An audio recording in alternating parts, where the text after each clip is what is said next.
अस्सलाम वालेकुम जी। आज का लेक्चर हमारे पास order equation of motion of rigid body की एक एप्लीकेशन है।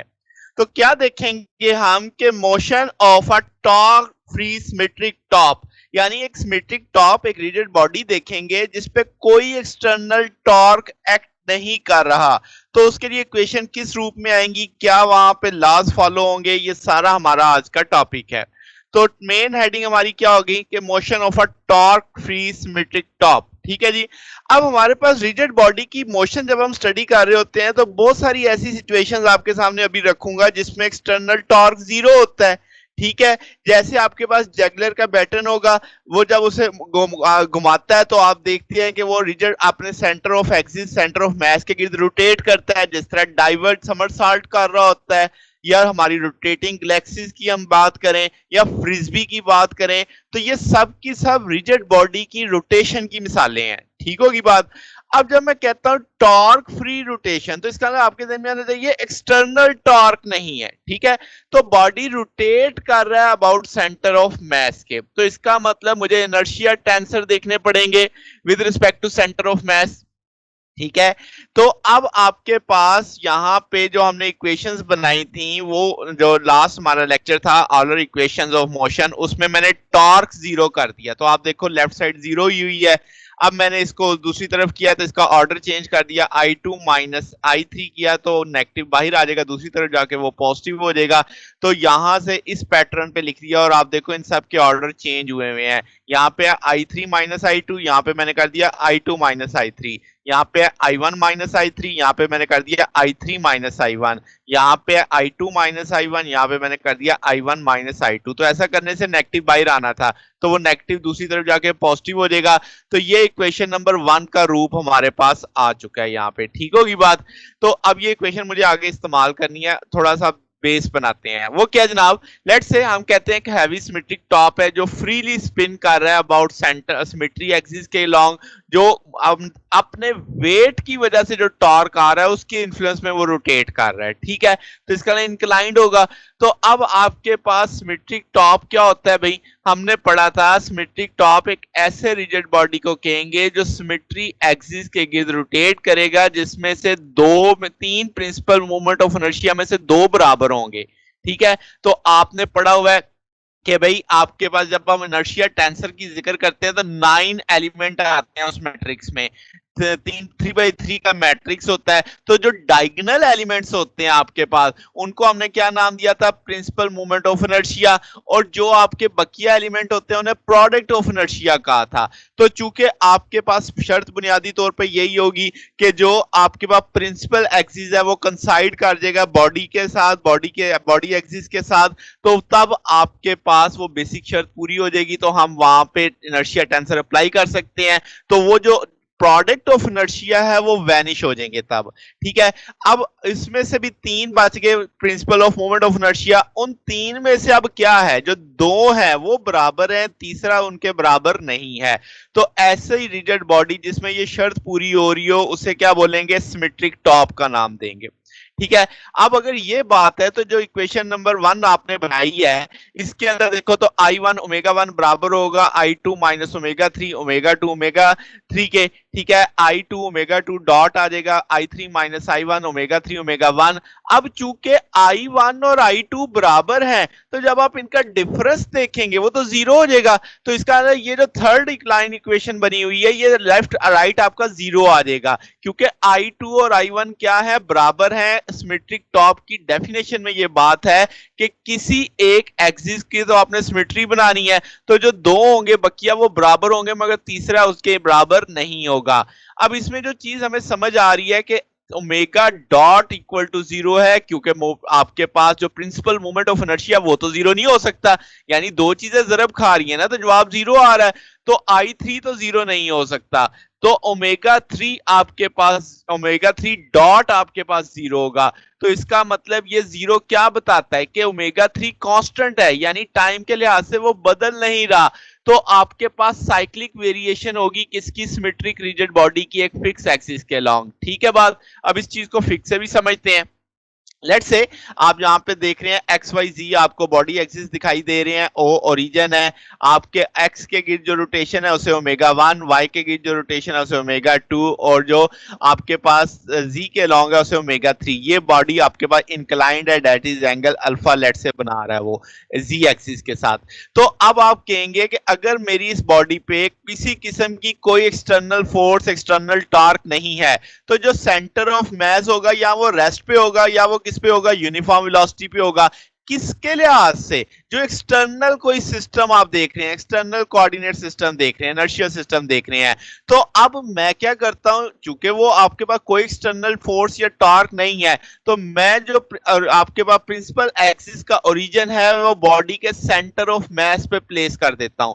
ठीक होगी बात, सिमेट्री की वजह से। तो अब आपके पास जो दो इंटीग्रल आएंगे वो आपको काइनेटिक एनर्जी और एंगुलर मोमेंटम साबित करेंगे कि वक्त के लिहाज से वो कांस्टेंट होते हैं। तो वो जो इक्वेशन 1 बन चुकी है, अब इस 1 में काम करने लगा हूं। वो क्या काम करना है कि आपने इक्वेशन 1 को ओमेगा 1, ओमेगा 2, ओमेगा 3 से बिल तरतीब ज़रब देना है। यानी जो आपकी पहली इक्वेशन है उसे ओमेगा 1 से, दूसरी को ओमेगा 2 से, तीसरी को ओमेगा 3 से, फिर उनको मैंने ऐड कर दिया। लेफ्ट साइड में ऐड हो जाएगी, राइट साइड में ऐड हो जाएगी। आप इस वक्त देख रहे हैं कि लेफ्ट में ऐड हुई है, राइट में ऐड हुई है। अगर आप राइट ऑब्जर्व करो तो ओमेगा 1, ओमेगा 2, ओमेगा 3 मल्टीपल सबका चल रहा है, तो ये तो कॉमन लिया जा सकता है। तो मैंने अगले स्टेप में वो कॉमन लेके लिख दिया है। अब ये सारे पॉजिटिव नेगेटिव कट जाएंगे, ये तो राइट साइड जीरो हो गई आपकी। अब ये फैक्टर सारे का सारा इक्वल टू जीरो आ गया। तो अगर आप इसे लिखना चाहें तो क्या आप इसे थोड़ा सोचो कि D by D T 1/2 I1 omega 1 square plus 1/2 I2 omega 2 square plus 1/2 I3 omega 3 square. समझ सकते हैं? यानी रिवर्स इंजीनियरिंग करो जरा कि आप इस चीज का डिफरेंशियल लो तो पावर नीचे उतरेगी, 2 से कटेगा। ओमेगा 1 की विदाउट पावर डिफरेंशियल लोगे तो ओमेगा डॉट आ जाएगा। तो I1 ओमेगा 1 डॉट, क्या पहला फैक्टर वही है, 2 नीचे उतरेगा, 2 से कटेगा, I2 ओमेगा 2 पावर के बगैर, विदाउट पावर डिफरेंशियल लोगे तो ओमेगा 2 डॉट, तो अगला फैक्टर वही आ गया। तो इसका मतलब ये जो ऊपर फैक्टर लिखा हुआ है ये बुनियादी तौर पे इस डिफरेंशियल का जवाब है। अब आप इस डिफरेंशियल का अगर इंटीग्रल लेते हैं, वो जो शुरू में मैंने जिक्र किया था कि दो इंटीग्रल लेने हैं, तो उनमें से एक इंटीग्रल अगर आप लेते हो तो जाहिर सी बात है ये डिफरेंशियल खत्म हो जाएगा इंटीग्रल से। यहाँ पे जीरो है तो कोई ना कोई कांस्टेंट आ जाएगा, तो ये सारा फैक्टर इक्वल टू कांस्टेंट आ गया। तो अब यहाँ पे I1 ओमेगा 1 स्केयर था, तो अगर मैं ओमेगा को दो हिस्सों में तोड़ दूं, omega 1 dot omega 1, omega 2 dot omega 2, omega 3 dot omega 3, तो जनाबे वाला क्या आप इस तरीके से इसे लिख सकते हैं? तो क्या आपको ये जो ग्रीन में नजर आ रहा है, क्या ये एंगुलर मोमेंटम को नहीं शो कर रहा? यहाँ पे ये I1 omega 1, I2 omega 2, I3 omega 3, ये सारा टोटल एंगुलर मोमेंटम बन जाएगा। तो इन जनरल हम क्या लिख सकते हैं कि 1/2 L डॉट ओमेगा, और ये क्या आने वाला है, कांस्टेंट आने वाला है।